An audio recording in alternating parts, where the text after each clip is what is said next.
Hello everyone, ఎలా ఉన్నారు? I think అందరూ బాగున్నారు అని అనుకుంటున్నాను. నిన్న జరిగిన ఎంహెచ్ఎస్ఆర్బి స్టాఫ్ నర్స్ ఎగ్జామ్ మనం అనుకోని విధంగా రావడం ఇది మన బ్యాడ్ లక్ అని అనుకోవాలి. యాక్చువల్గా ముందు జరిగిన ఎగ్జామ్ అండ్ ఈ ఎగ్జామ్ని కంపేర్ చేసుకుంటే ముందు ఎగ్జామ్లో మొత్తం జిఎన్ఎం సిలబస్ నుంచి single liner direct basic questions అడిగారు, కానీ ఈ ఎగ్జామ్ చూసుకుంటే కంప్లీట్ ప్యాటర్న్ చేంజ్ చేశారు. నిన్న జరిగిన ఎగ్జామ్లో ఎక్కువ సంఖ్యలో psychiatric community, fundamental and research management నుంచి ఎక్కువ క్వశ్చన్స్ వచ్చాయి. మొత్తానికి చూసుకుంటే పేపర్ మోడరేట్ వచ్చింది అని చెప్పవచ్చు.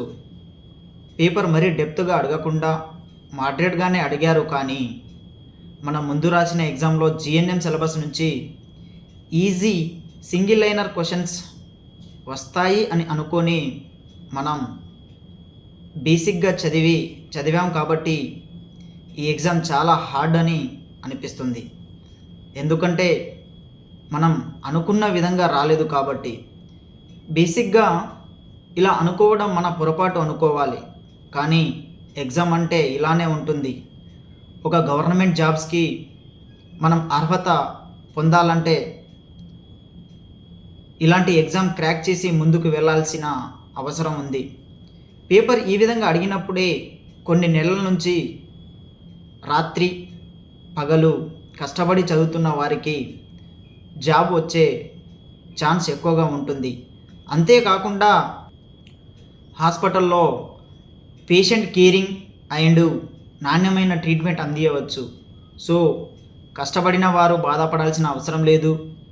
100% మీకు సక్సెస్ వస్తుంది. ఈసారి కట్ ఆఫ్ కూడా చాలా తక్కువగానే పోతుంది. Compare to first shift, second shift కొంచెం హార్డ్ అని చెప్పవచ్చు, కానీ నార్మలైజేషన్ ఉంటుంది కాబట్టి మనం ఆలోచించవలసిన అవసరం లేదు.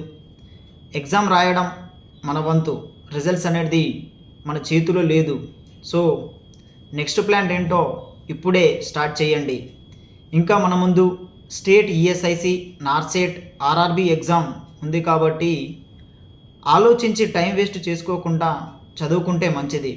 మనం చదివిన చదువు, పడ్డ కష్టం ఎప్పుడూ వృధా కాదు. ఇప్పుడు కాకపోతే రేపటి రోజున యూజ్ అవుతుంది అనే విషయాన్ని గుర్తుపెట్టుకోండి. Thank you.